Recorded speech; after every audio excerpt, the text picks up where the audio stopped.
On February 15th, 1764, one of America's greatest cities was officially established. It was called St. Louis.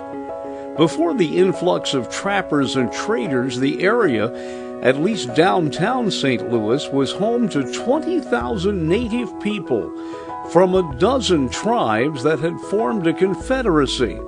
They had banded together for mutual protection and to plan for the future and to build.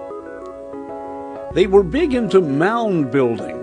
Many mounds still remain on the Illinois side at Cahokia. But as European settlers came to St. Louis, they plowed under the mounds. St. Louis used to be called Mound City. Only part of one of the mounds remains in a residential neighborhood. Frenchman Pierre Laclede had received a land grant from the King of France. He chose a precocious 13-year-old surveyor to help him, Auguste Chouteau. It was he who picked the exact site for St. Louis because it was downriver from the yearly flooding where the Mississippi and the Missouri met. By 1800, St. Louis was a major stepping-off point for transportation. A few years later, Lewis and Clark began their trek to the west from a site just north of the city.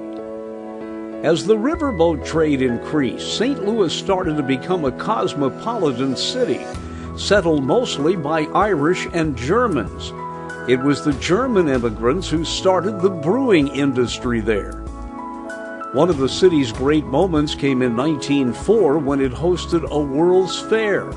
That same year, the Olympics was held in St. Louis. St. Louis holds the distinction of being the site of the nation's first ever gas station and the first ever auto accident. By the start of World War II, St. Louis had become a manufacturing center and had a population approaching 900,000. It would have become a larger city, but its charter prohibits the reaching out of the city limits. Like San Francisco, St. Louis City is as big as it will ever get.